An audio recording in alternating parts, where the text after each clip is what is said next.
YouTube, what is up? What's good with you guys? It's the Boul, Nate.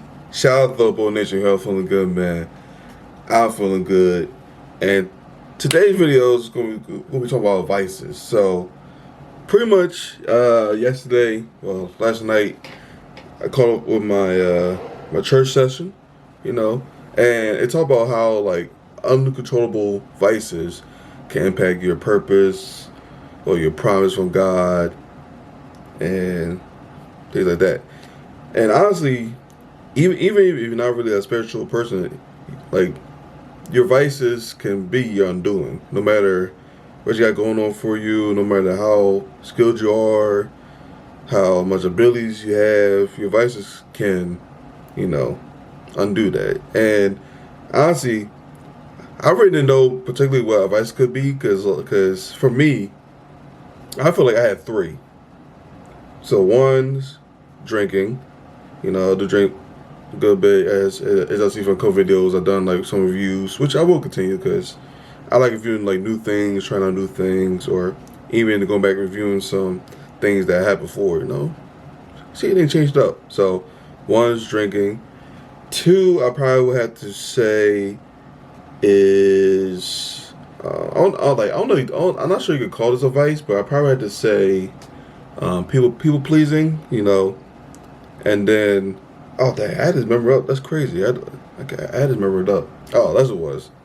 Number three was porn. That's what it was. Okay, so honestly, the top three initially was drinking, porn, and then people pleasing, because the true definition of a vice is something that's not really good for you, but it's something that you use for like short-term gratification or maybe like a comfort thing, but it has long-lasting negative impacts, which unfortunately those three have in their own various ways. And honestly, there's way more vices. There's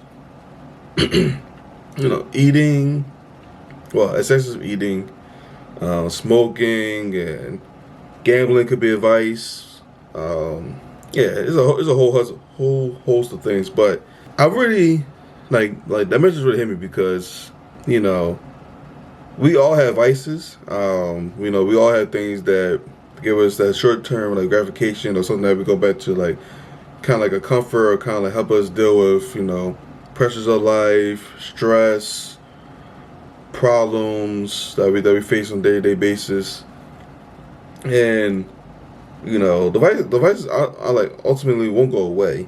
You're still gonna have them around, but it's really just like kind of how you, I guess, manage them that like is really key. Because a lot of times, as you see from like football players, as you see from like politicians, as you see from like other rich people, like devices can like derail their whole career. Like we see, careers end from lust. We see careers end from drinking. We see careers end from anger issues. I was about to say anger issues is another I guess vice, I guess you could say.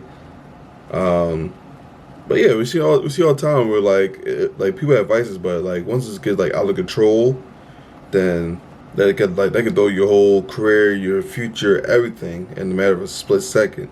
And that kind of hit me hard because I'm like, yes, drinking's kind of like my thing, but I just don't want to get too excessive. And same thing with porn. Like I don't want to get too excessive, where it's like it consumes me, like it consumes my brain, because that's kind of like the big thing with like watching porn or honestly any addiction is that like it gets to your brain and like it gets to your head. Is like, all right, like I need this, and it's kind of hard to break. But honestly, at the end of the day, like I said, if we could somehow manage a vice or maybe find ways to maybe like talk to people or have like a support group, with your vices, you can go a long way. Because like I said, we all have them. We're all going to have them, but it just meant how we deal with them that can like either keep us on the path we're going, or can completely derail us on a different path. Because I bring this up.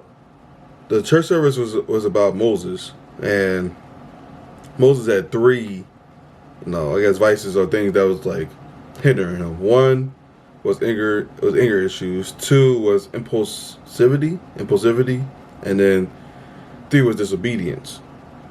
And those three things was ultimately why it kind of like led to his demise, because he had anger issues. So this guy like mad or like everything, smallest things, and then he had an impulse to do like kind of like whatever like he wanted at the time, and disobedience because he didn't listen to God's orders correctly.